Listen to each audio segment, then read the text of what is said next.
যাওয়ার আগে এই সিদ্ধান্ত নিয়ে যাওয়া যাবে যে আল্লাহ ছাড়া আর কারো উপরে আমরা ভরসা করি না। বলেন সুবহানাল্লাহ।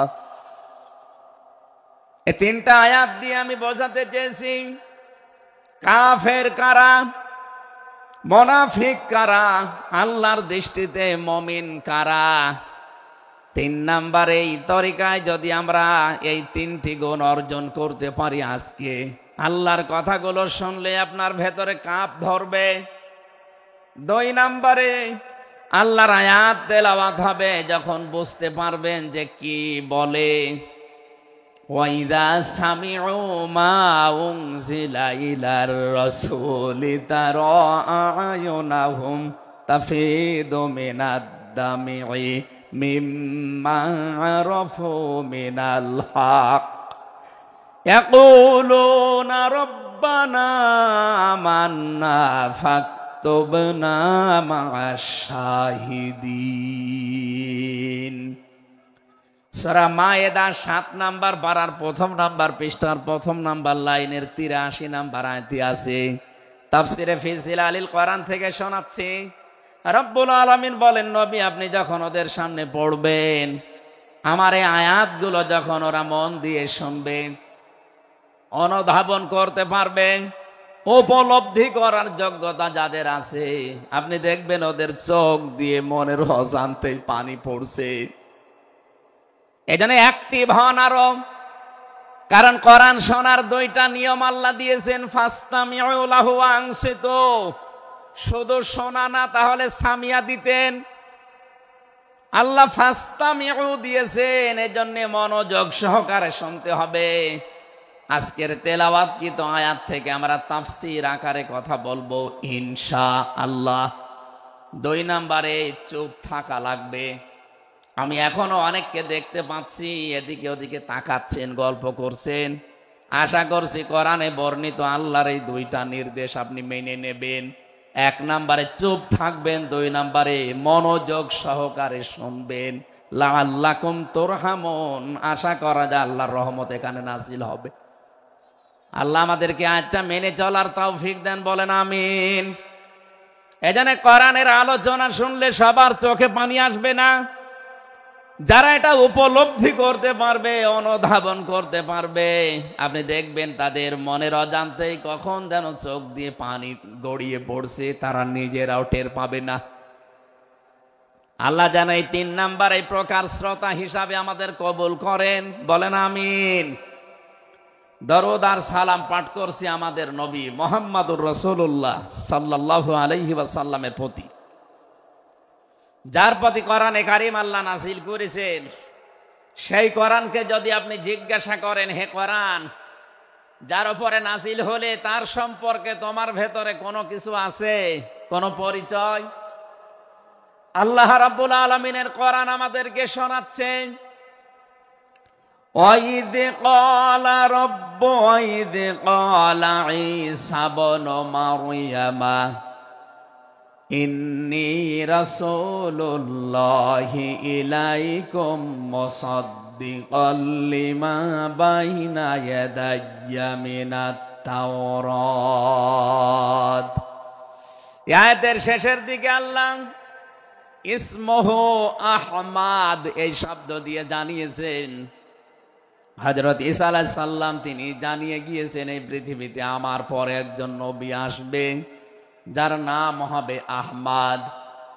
আমাদের নবীর পরিচয়টা আল্লাহ কোরআনে কারীম যিনি নাযিল করলেন তার উপরে, তার ভেতরেই তার নামটা আল্লাহ সংরক্ষণ করে দিয়েছেন। প্রশ্ন আসতে পারে, এক একজনের তো বহু নাম আমরা দেখি।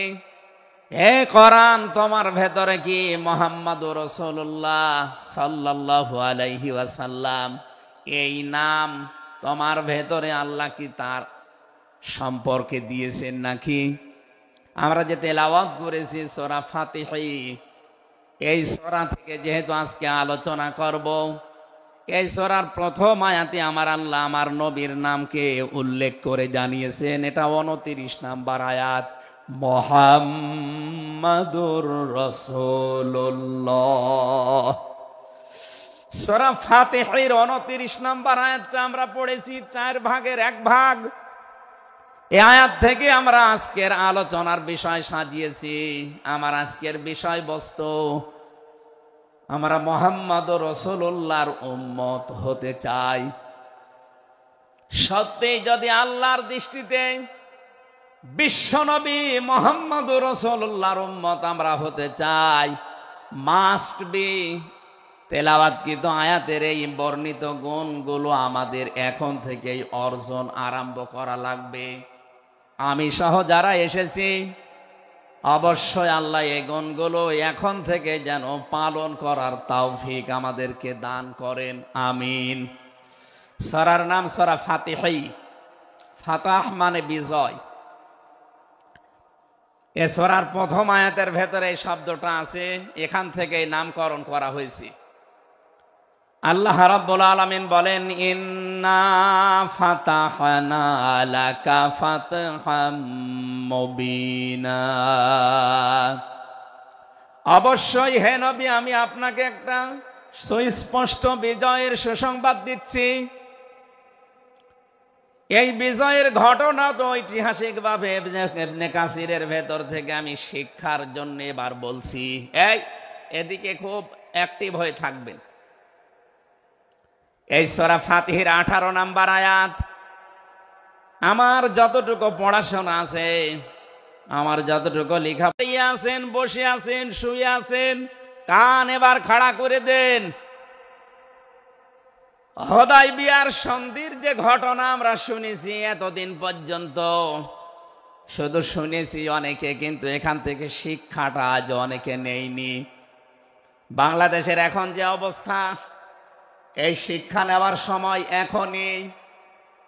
নবীজি 1400 মানুষ নিয়ে এসেছিলেন সাহাবায়ে কেরাম নিয়ে হজ করার জন্যে। হুদায়বিয়া নামক যে জায়গাটা এখন কূপ আছে, এখানে এই জায়গায় নবীজি আশ্রয় নিলে আস্তানা গাড়লেন, তাঁবু গাড়লেন। কাফেরদের পক্ষ থেকে এখানে প্রতিবন্ধকতা সৃষ্টি করা হয়েছে যে না, আপনাদেরকে আমরা আর যেতে দেব না। বিশ্বনবী তাদেরকে প্রস্তাব দিলেন যে আমরা কিচ্ছু নিয়ে আসিনি সাথে করে, শুধু হজ করে চলে যাব। কাফেরদের পক্ষ থেকে আওয়াজ এলো না, আপনাকে আমরা যেতে দেব না, তবে আমাদের একটা প্রস্তাব আছে। আপনি যদি আগামী বছরে আসেন হজ করে যেতে পারবেন, কিন্তু এবছরে আপনাদেরকে আমরা আল্লাহর ঘর কাবায় যেতে দেব না। কি নিষ্ঠুর আচরণ! তাকান, আল্লাহ পাকের নবী আল্লাহর ঘর তাওয়াফ করবে, বাধা দিচ্ছে যারা আল্লাহকে বিশ্বাস করে না তারা। এ বাংলাদেশে 50টা বছর কোরআনে কারীম প্রচার করেছে যারা, কোরআনের পাখি শহীদ আল্লামা দেলাওয়ার হোসাইন সাইদি রহমতুল্লাহ আলাইহি, তার নামে মামলা দেওয়া হয়, কেস দেওয়া হয়, তিনি নাকি ধর্মীয় অনুভূতিতে আঘাত দিয়েছে। আমার তো মনে হয় 1500 বছর আগে নবীজিকে যারা বাধা দিয়েছিল আল্লাহর ঘর কাবায় হজ করতে দেবে না, 1500 বছর পরে যেন তাদের প্রেতাত্মারাই ফিরে এসেছে। আল্লাহর নবী বললেন, ঠিক আছে, ওসমানকে পাঠালাম। হযরত ওসমান ইবনে আফফান রাদিয়াল্লাহু তাআলা আনহু তিনি গেলেন।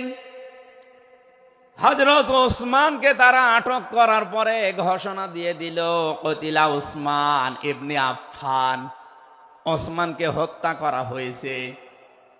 এ সংবাদ যখন নবীজির কাছে এসেছে,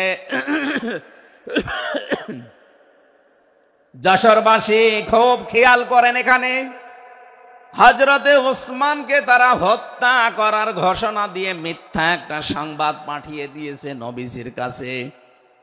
নবীজি সাহাবায়ে কেরামকে বললেন, যারা ইহরামের কাপড় পরে এসেছিলে সব এখন খুলে ফেলো। সাহাবায়ে কেরাম বলেন, হে রাসূল, ইহরামের কাপড় খুললে হজ? বলে, হজ আগামী বছর।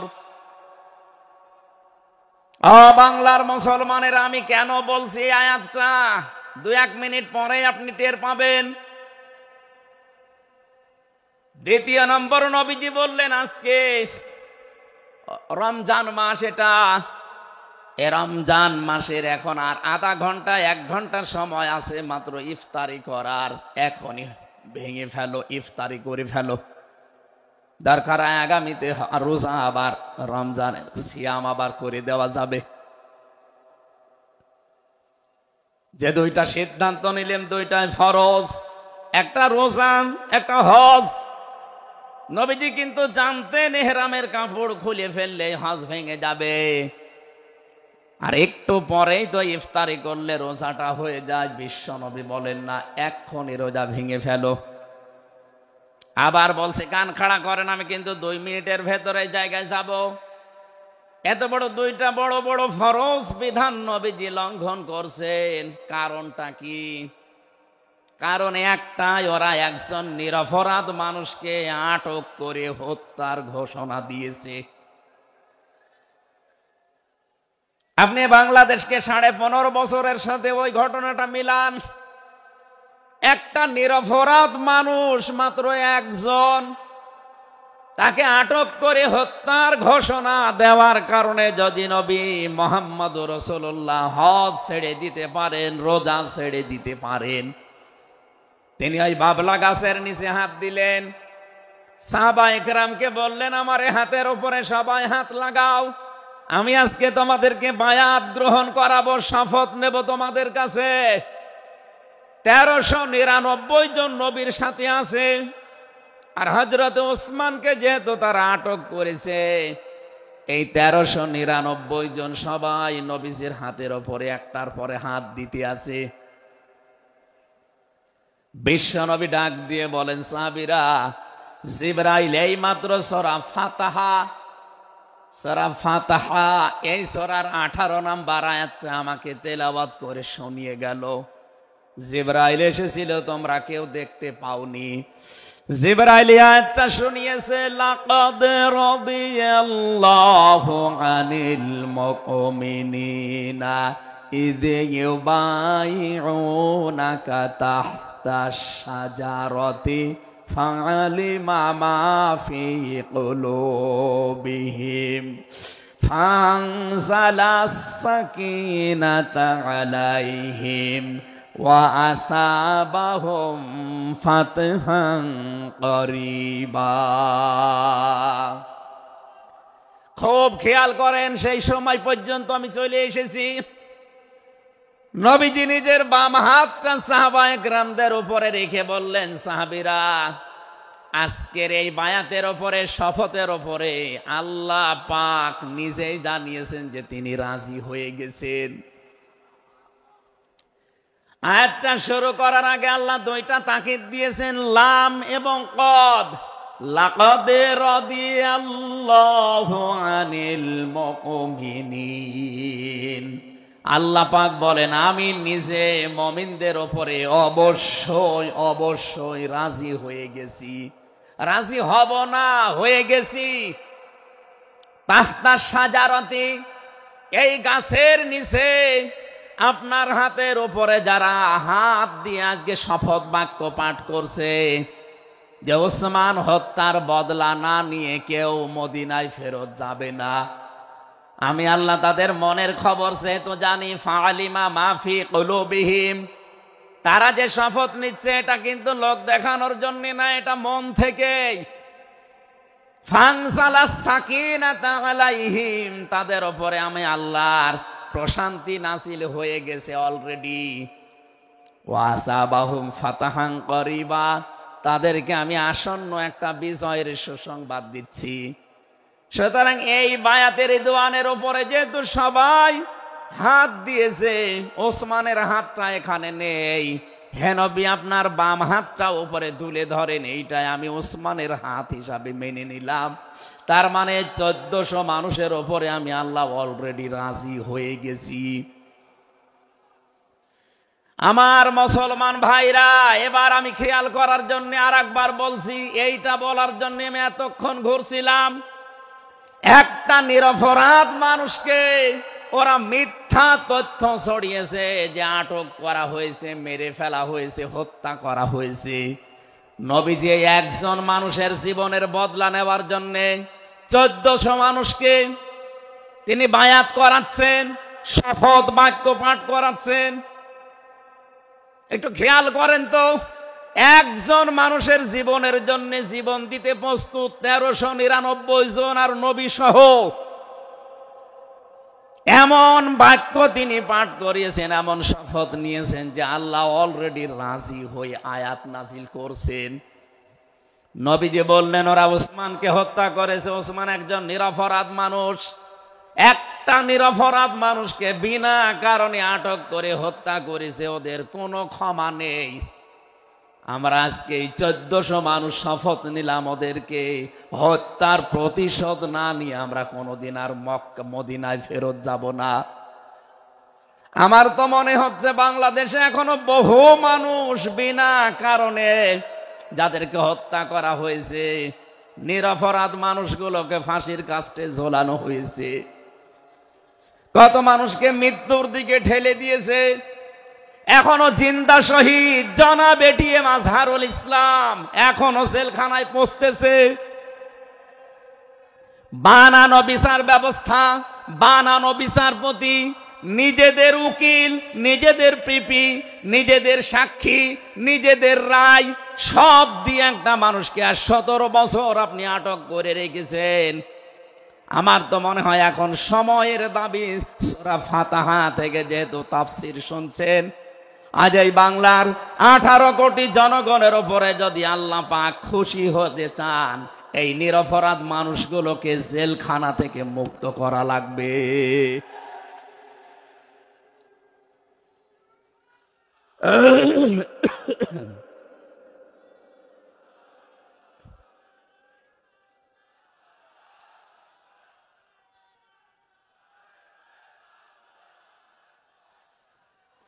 যশোরবাসী আল্লাহ রাব্বুল আলামিন এখানে কয়েকটা বিষয় আমাদেরকে উপহার দিতে চেয়েছেন সুসংবাদের মাধ্যমে। 1 নম্বরে আল্লাহ বলেন আমি রাজি হয়ে যাব। 2 নম্বরে ওদের মনের মূল কথাগুলো যেহেতু আমি জানি, সুতরাং যারা নারায়ে তাকবীর আল্লাহু আকবারে স্লোগান দিয়ে এই মাজলুম মানুষটার পক্ষে অবস্থান নিলেন, আমার তো মনে হচ্ছে ফানজালাস সাকিনাতা আলাইহিম, আল্লাহ পাক তার রহমত এখন এদেশের উপরে নাজিল করবে। 2 নম্বরে ওয়াসাবাহুম ফাতাহান করিবা, একেবারে সুপ্রসন্ন নিকটবর্তী একটা নিকটবর্তী বিজয় আমাদেরকে আল্লাহ এই মাজলুম মানুষটার পক্ষে দাঁড়ানোর কারণে দেবে। আমি আজকেও একজন জেল খাটা মানুষের সাথে কথা বলছিলাম। তিনিও প্রায় 3.5-4 বছর জেলে ছিলেন। তিনি জ্বালাচ্ছিলেন যে হামজা ভাই, আসলে আমরা যারা জেলে ছিলাম তারা ছাড়া এটা বোঝানো সম্ভব না। বহু মানুষ বিনা অপরাধে, বিশেষ করে 15.5 বছরে তো হবে, বিনা কারণে বিনা অপরাধে কিচ্ছু জানে না, বছরের পর বছর জেলে পৌঁছতেছে। ওরা যদি একজন নিরপরাধ মানুষকে মিথ্যা কথা ছড়িয়ে দেওয়ার কারণে নবী যেরকম সিদ্ধান্ত নিতে পারে, আজ বাংলার 18 কোটি মানুষ দল বেদল সব ভুলে গিয়ে নিরপরাধ যত মানুষ জেলে ভর্তি আছে, গুম হয়েছিল, খুন হয়েছিল যারা, এদের পক্ষে দাঁড়াতে যদি সত্যি আপনি মন থেকে এগিয়ে আসতে পারেন, আল্লাহর কসম আমাদের সামনে আল্লাহ বিজয় দেখাবেন। বিজয় আমরা দেখতে পাচ্ছি সূরা কসস 20 নম্বর পারার 4 নম্বর পৃষ্ঠার 15 নম্বর লাইনের 5 নম্বর আয়াত। বাড়িতে যে আয়াতটা তাফসীর দেখবেন, আল্লাহ রাব্বুল আলামিন বলেন নুরিদু আন্নামুন্না আলাল্লাযীনা ইসতুদঈফু ফিল আরদ ওয়া নাজআলাহুম আইম্মাতাও ওয়া নাজআলাহুমুল ওয়ারিসিন। আমি আল্লাহ একটা ইচ্ছা করলাম, হাজার হাজার বছর আগে হে নবী, এই পৃথিবীর ময়দানে ফেরাউন নামে একটা লোক ছিল। রাষ্ট্রীয় ক্ষমতায় থাকার কারণে ওই দেশে বিভিন্ন দলে বিদলে বিভক্ত করে মানুষকে রেখেছিল, আর একটা দলকে সে টার্গেট নিয়ে কোণঠাসা করে, ছোট করে, হীন করে রেখেছিল। সেই দলটা ছিল মুসা নবীর দল। আমি আল্লাহ একটা ইচ্ছা করলাম, জমিনের ওপরে যাদেরকে দুর্বল করে রেখেছে ফেরাউন, এই দুর্বল দলের উপরে আমি আল্লাহ মনন করব। মনন মানে অনুগ্রহ করা, দয়া করা। আমি আল্লাহ দয়া করব তাদের উপরে, মনন করব। এই কারণ আমি তাদেরকে জমিনের শাসন ক্ষমতায় বসাতে চাই, জমিনের উত্তরাধিকারী তাদেরকে বানিয়ে দিতে চাই। অনুমাক্কিনা লাহুম ফিল আরদ, জমিনের উপরে তাদেরকে আমি ক্ষমতায় বসাবো, এটা আমি আল্লাহর ইচ্ছা। বলেন তো, আল্লাহ যদি কোনো ইচ্ছা করে ওটা রদ করার কেউ আছে? আরো জোরে বলেন, আছে? সুতরাং এই আয়াত দিয়ে আমি যেহেতু 100% আয়াতটা বিশ্বাস করি, হাজার হাজার বছর আগে ফেরাউনের এই জীবনের সাথে, কাহিনীর সাথে, তাফসিরের সাথে আমি বাংলাদেশে আয়াতটা মিলিয়েছি। দেখতে পেয়েছি 2024 সালের 5 আগস্টের পরে একটা দলের সাথে আয়াতটা মিলে যাচ্ছে। আপনি যাই মনে করেন এইটাই বাস্তব। 54.5 বছরে ভুয়া ধোয়া তুলে, ভুয়া চেতনার নাম দিয়ে যাদেরকে কোণঠাসা করে রেখেছিলেন জনগণের কাছ থেকে, আল্লাহ যেন হঠাৎ করে মানুষের মনের ভেতরে তাদের প্রতি পরিবর্তন এনে দিয়েছেন। আল্লাহ পাক যেন এই মানুষগুলোকে একটা মনন করেছেন, একটা দয়া দেখিয়েছেন। অনাজালাহুমা ইম্মাতান, জমিনের ইমাম তাদেরকে যেন আল্লাহ দিনের পর দিন বানিয়ে দিচ্ছে। তাদের আচার ব্যবহার, তাদের চরিত্র, তাদের ব্যবহার, তাদের মাধুর্যতা, তাদের যে ইখলাস, এগুলো দেখছে আমার আল্লাহ দিনের পরে দিন। জমিনের ইমাম তাদেরকে আল্লাহ বানাচ্ছেন। অনাজালাহুমুল ওয়ারিসিন, আয়াতের শেষের কথা, আল্লাহ তাদেরকে জমিনের ওয়ারিস বানিয়ে দেবেন। যেহেতু আল্লাহর সিদ্ধান্ত রদ করা যায় না, ফাআলুল লিমা ইউরিদ, তিনি যা ইচ্ছা তাই করেন। ইন্নামা আমরুহু ইযা আরাদা শাইআন আইয়াকুলা লাহু কুন ফায়াকুন। আল্লাহ পাক বলেন, আমি যদি কোনো ইচ্ছা করি শুধু বলি কোন, সঙ্গে সঙ্গে ফায়াকুন হয়ে যায়।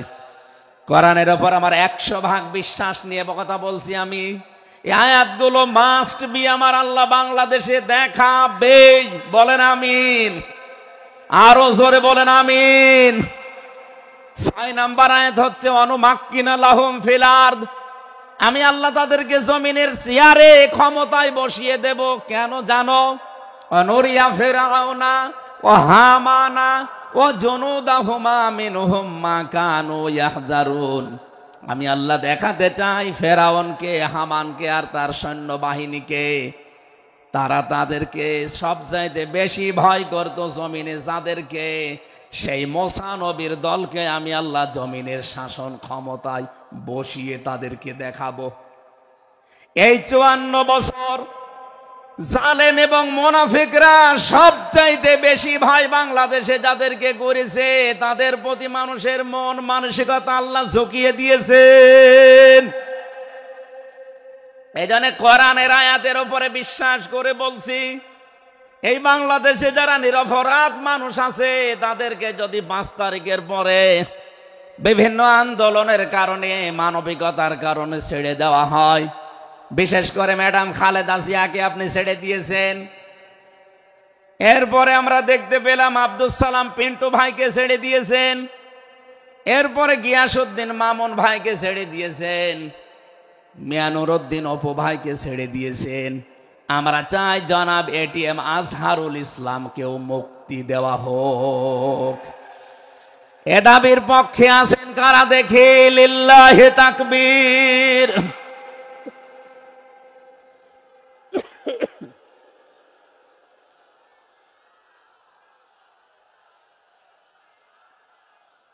আলহামদুলিল্লাহ। ভাই, আমি আয়াতটা পড়লাম এই জন্যে, নিরপরাধ মানুষের পক্ষে দাঁড়ানোর কারণে যদি আল্লাহ এতগুলো সুসংবাদ দিতে পারে, সাকিনা নাজিল করা, সুপ্রসন্ন একেবারে নিকটবর্তী বিজয় দেওয়া। আমরা যদি আজ নিরপরাধ মানুষগুলো যারা আজ জুলুমের শিকার হয়ে 15.5 বছর 17 বছর মানবেতর জীবন যাপন করছে, আমি তো 3 বছর তার ভুক্তভোগী।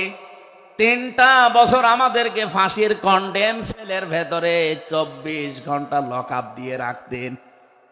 কি করেছিলাম আমরা? আজকে এই যে মাহফিলের 6 জন আলেমের ভেতরে আমরা 3 জনই এক জায়গায় ছিলাম জেলখানায়, আর বাকি 3 জনের ভেতরে একজন তো বাইরের দেশে, আর 2 জন আব্দুল হাই সাইফুল্লাহ শাইখ আহমদুল্লাহ 2 জন মজলুম। তাদেরকেও কোরআনের কথায় দেশে 15.5 বছর আপনারা বলতে দেননি। এজন্য আমি আয়াত থেকে যেটা শিক্ষা দিতে চাই, কাটছাট কথা বলছি।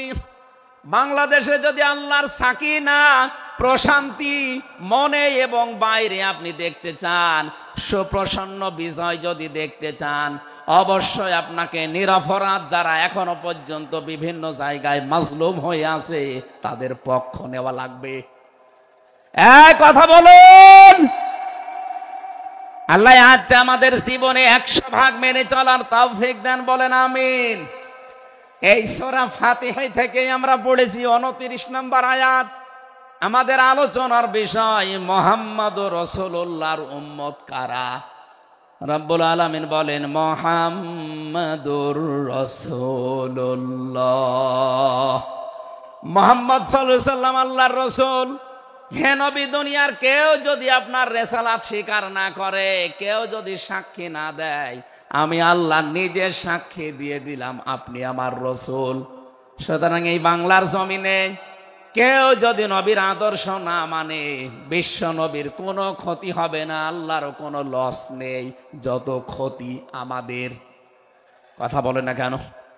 কোরআনের চোখ লাগিয়ে দেখতে পাচ্ছি এদেশে হাজারো মানুষ জাহান্নামে দৌড়াচ্ছে। কারণ নবী মুহাম্মদুর রাসূলুল্লাহ বাদ দিয়ে পৃথিবীতে যদি অন্য কাউকে কিয়ামত পর্যন্ত কেউ আদর্শ মেনে চলে, কোরআনের কসম দিয়ে বলছি মাস্ট বি লোকটা জাহান্নামী। এজন্য এরকম আচরণে যারা আছেন, বুঝে হোক না বুঝে হোক, আল্লাহ রাব্বুল আলামিনের পরিচয় দেওয়ার আগে আমার আল্লাহ রাসূলের পরিচয় আমাদের কাছে দিয়েছেন। রাব্বুল আলামিন বলেন কুল হুয়াল্লাহু আহাদ আল্লাহুস সামাদ লাম ইয়ালিদ ওয়া লাম ইউলাদ ওয়া লাম ইয়াকুল লাহু কুফুয়ান আহাদ। এখানে আল্লাহর একাত্মবাদের শিক্ষা দেওয়া হচ্ছে। আল্লাহ পাক বলেন হে নবী আপনি বলুন, অথচ শোনানো হচ্ছে যার কথা, তার কথা তো আগে বলার দরকার ছিল। এখানে আগে রিসালাতের ঘোষণাটা দেওয়া হয়েছে, কুল হে নবী আপনি বলুন। ও বাংলার মুসলমানেরা, ফেরাউনের জীবনী পড়ে আমি দেখেছি সে কিন্তু আল্লাহর একাত্মবাদের ঘোষণা দিয়েছিল, কিন্তু রিসালাতের ঘোষণা দেয়নি, এজন্য লোকটা ঈমান পায়নি।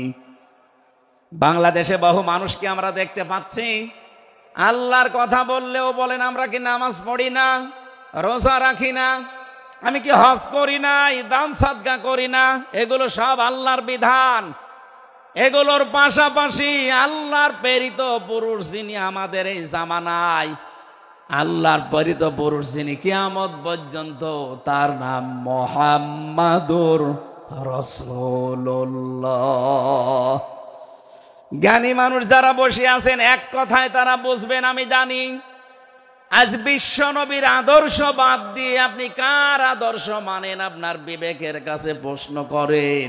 এটা রাজনীতি মনে করে কেউ যদি চলে যান আপনার কপালে আগুন লাগবে, আপনারও মরণ হবে ফেরাউনের মতো। আল্লাহকে মেনেছিল কিন্তু রিসালাত মানে নাই।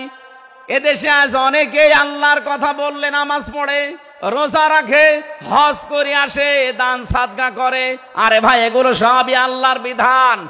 আপনি আল্লাহকে মানেন, কিন্তু তার প্রেরিত পুরুষ এই জামানায় যিনি কিয়ামত পর্যন্ত, তার নাম মুহাম্মাদুর আবার জোরে বলেন মুহাম্মাদুর রাসূলুল্লাহ। এতক্ষণ পর্যন্ত যা বললাম আমি আশা করছি আপনি বুঝেছেন। বিশ্ব নবী বাদ দিয়ে অন্য কারো আদর্শ এ জমিনে মানা যাবে না। মানলে আপনি বুঝে মানেন, আর না বুঝে মানেন আপনি জাহান্নামী।